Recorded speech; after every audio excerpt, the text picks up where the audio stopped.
Prostate cancer is way too common. I'll bet you know someone who has had it, or perhaps you are yourself a prostate cancer fighter. About 1 in 8 men will develop and be diagnosed with prostate cancer, and autopsy studies suggest that about half of men will actually develop prostate cancer even if it is not detected. Many of us know how common it is, but did you know that of all cancer types, prostate cancer is one of the most heritable? My name is John Quillin, and I'm a faculty member, researcher, and genetic counselor with Massey Cancer Center. For the next several minutes, I'd like to share with you the importance of knowing about the genetic contribution to prostate cancer. Researchers judge how much genes contribute to cancer with a measure called heritability. A cancer's heritability can range from 0 to 100. 0 means that whether someone gets cancer is almost entirely determined by environmental or lifestyle factors. 100 means it is determined solely by inherited genetic factors that we inherit from our parents. Breast cancer, for example, has a heritability of about 30. Prostate cancer's heritability, however, is close to 60, about twice as much. There's no doubt that environmental and lifestyle factors contribute to whether someone will get prostate cancer, but both environment and genes contribute to whether someone gets prostate cancer. So only addressing the environment is like going into battle wearing just some of your armor.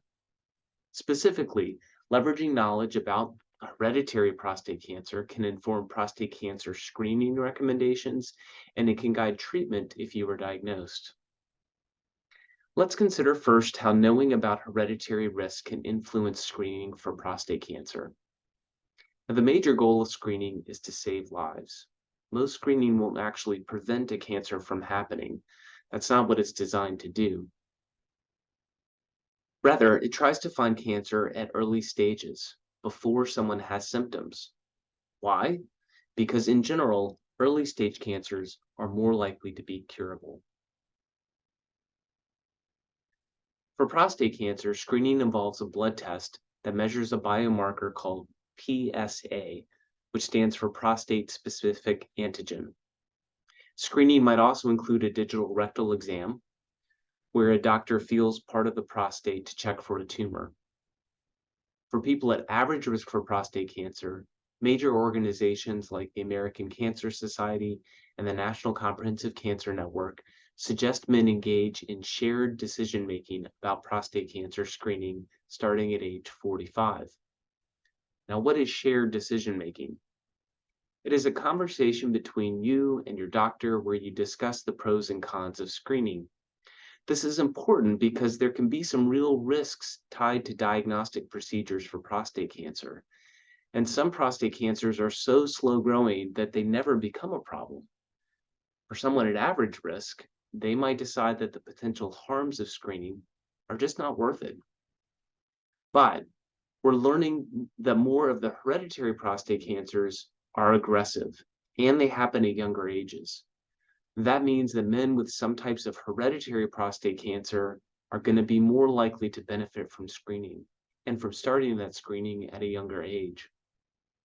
They might even benefit from a different type of screening. Current studies are looking at prostate-specific MRIs to screen men with hereditary risk.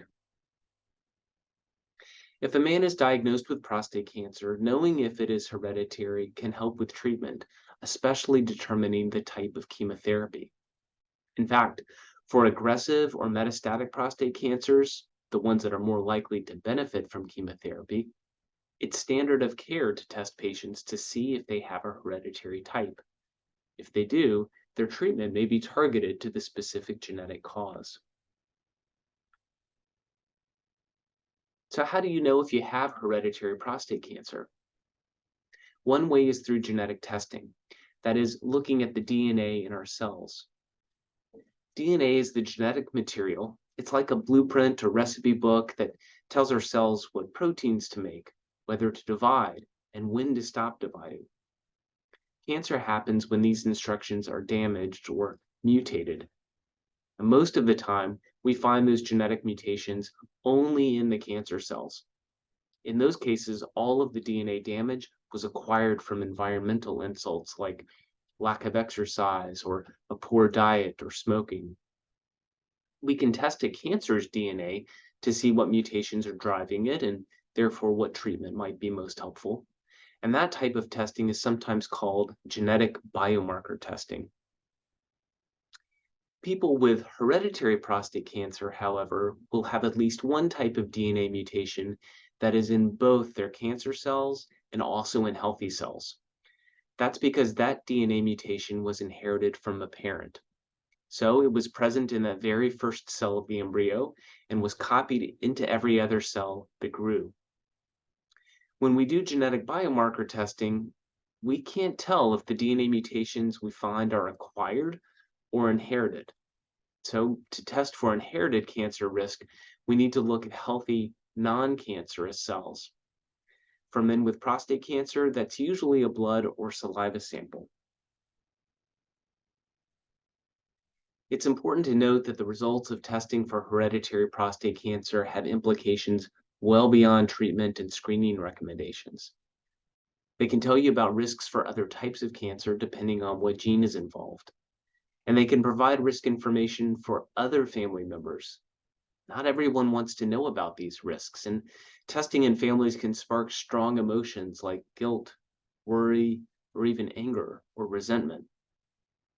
Learning about hereditary risk could limit your ability to get some types of insurance. And the testing isn't perfect. Some test results find differences in DNA that are uncertain at this point, and not all people with hereditary prostate cancer will have a positive test result. So, before having genetic testing, it's important to have a thorough discussion with an expert like a genetic counselor. Be sure you provide informed consent, and make sure you have an expert who can help you when results come back. Actually, for most of us, our best clues to finding out if we have hereditary cancer risk are not going to come from a blood test.